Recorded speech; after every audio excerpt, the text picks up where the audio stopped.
हैदर अली की मृत्यु की खबर खुफिया तरीके से टीपू तक पहुंची और इस खबर को छुपाकर रखने का मकसद भी कामयाब रहा। मद्रास इस मौके का फायदा नहीं उठा पाया। वैसे अंग्रेजों को उम्मीद थी कि टीपू का छोटा भाई करीम राजगद्दी का दावा करेगा, लेकिन ऐसा कुछ भी नहीं हुआ। हैदर की मृत्यु की खबर मिलते ही टीपू ने तेजी से चित्तूर की तरफ कूच किया। रास्ते में उसने पालघाट और कोयंबटूर में पश्चिमी घाट और अपनी राजधानी श्रीरंगापट्टनम के लिए व्यवस्था कर दी। हैदर की मृत्यु की खबर मिलते ही अंग्रेजों ने राहत की सांस ली, पर टीपू सुल्तान की तलवार अभी भी मद्रास पर मुसीबत बनकर लटक रही थी। दिसंबर में सफरिन ने सुमात्रा से लौटते समय उड़ीसा के गंजम में अंग्रेजों के व्यापारी जहाजों पर एक जबरदस्त छापा मारा। वो गंजम में अंग्रेजों की फैक्ट्रियों को तबाह करना चाहता था, लेकिन हैदर अली की मौत की खबर मिलते ही वो तुरंत कड्डलूर की तरफ निकल गया।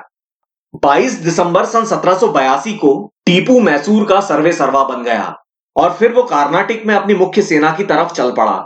2 जनवरी को वो मुख्य सेना से मिला और वहां से वेंडिवॉश की ओर चल पड़ा। उधर पश्चिमी तट पर सन 1782 के अंत में बंबई से आकर ब्रिगेडियर मैथ्यूज ने अचानक हमला कर दिया। उसने होनावर पर कब्जा कर लिया, जो कि मैसूर का एक महत्वपूर्ण बंदरगाह था। फिर उसने जनवरी सन 1783 के अंत में बेदनूर के मैसूरी सूबेदार मलिक अयाज को लालच देकर किले पर कब्जा कर लिया। बेदनूर में मैसूर का एक बहुत बड़ा खजाना था और बेदनूर में मैथ्यूज ने बेतहाशा लूटपाट अत्याचार किए। बेदनूर का नाम बदलकर हैदर अली ने हैदरगढ़ रख दिया था। आजकल ये जगह सागर कहलाती है, जो कर्नाटक के शिमोगा जिले में है। 2 महीनों में कंपनी ने मंगलौर पर भी कब्जा कर लिया। जनवरी में आयरकूट की तबीयत बिगड़ने लगी और उसकी जगह ले ली स्टुअर्ट ने। स्टुअर्ट पहले ही पोलीलूर की दूसरी लड़ाई में अपनी एक टांग गंवाकर बैठा था। न जोश था न जज्बा। इधर भारत में फ्रांसीसी सेना की कमान ड्यू शैमेन के हाथ से निकलकर हॉफलिज के पास आ गई थी। थोड़े दिनों बाद टीपू और हॉफलिज की वेंडिवॉश के पास मुलाकात हुई। फरवरी में स्टुअर्ट भी टीपू से लड़ने के लिए वेंडिवॉश के पास पहुंच गया। 20 फरवरी में दोनों पक्षों के बीच निड्डिंगल का युद्ध हुआ। इसमें स्टुअर्ट को हारकर मद्रास की तरफ पीछे हटना पड़ा।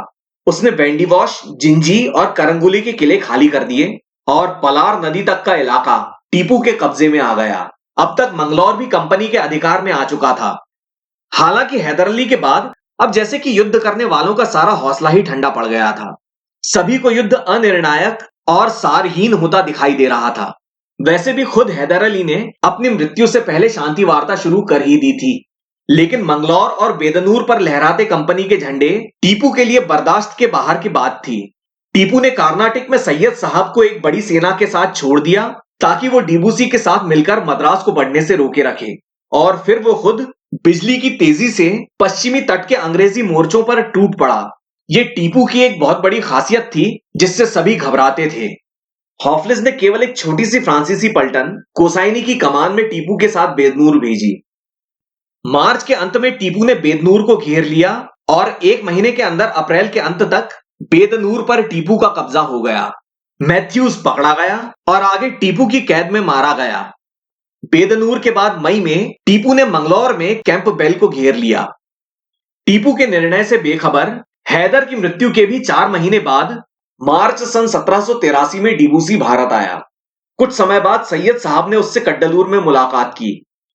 डीबूसी एक तो बहुत देर से आया और आया भी तो उम्मीद से आधी सेना लेकर। हैदर तो उसकी राह देखते देखते चला गया था। ऊपर से उसकी उम्र 65 साल। इससे पहले कि आयरकूट डीबूसी के खिलाफ कुछ कर पाता, 2 ही हफ्ते बाद मद्रास में उसकी भी मृत्यु हो गई। हेक्टर मुनरो पहले ही मद्रास से जा चुका था और अब सेनापति बन गया था स्टुअर्ट। सेनापति स्टुअर्ट काफी सुस्त व्यक्ति साबित हो रहा था, इसीलिए मद्रास का गवर्नर लॉर्ड मैकार्टनी बिल्कुल लाचार पड़ गया था। पिछले लगभग 3 साल के लगातार युद्ध में सारी सेना तितर बितर हो चुकी थी और पूरी तरह से टूट चुकी थी। कार्नाटिक के कई किले मैसूर के कब्जे में थे और खर्चे और पैसों के नुकसान का तो कोई हिसाब ही नहीं। इस दौरान अरकाट नवाब और अंग्रेजों के बीच कुछ तनातनी होनी शुरू हो गई थी। मद्रास युद्ध बंद करके समझौता चाहता था, लेकिन वॉरेन हेस्टिंग्स युद्ध जारी रखने पर उतारू था। वैसे फरवरी सन 1783 में यूरोप में फ्रांस और ब्रिटेन के बीच युद्ध विराम हो गया था, लेकिन उसकी खबर भारत में आने के लिए अभी काफी वक्त था। दूसरा, सफरिन के साथ हुए समुद्री युद्धों में मद्रास की नौसेना बिल्कुल बेकार हो चुकी थी, तो मद्रास के जमीन पर घिर जाने की नौबत आ चुकी थी। यूं समझ लीजिए कि टीपू की जल्दबाजी, डीबूसी की देरी और दोनों के बीच के समझ के अंतर यानी कम्युनिकेशन गैप ने मद्रास को बचा लिया, जिसके लिए खुद डीबूसी भी जिम्मेदार था। उधर मैकार्टनी सेनापति स्टुअर्ट को कुछ करने के लिए उकसाता रहा, पर स्टुअर्ट के कान पर जूं तक नहीं रेंग रही थी। लेकिन तंजौर का अंग्रेज रेजिडेंट जॉन सलीवान पिछले 1 साल से मैसूर में तख्ता पलट का षड्यंत्र बना रहा था। ये एक बेहद खुफिया प्लान था। टीपू को तो इसकी भनक तक नहीं थी।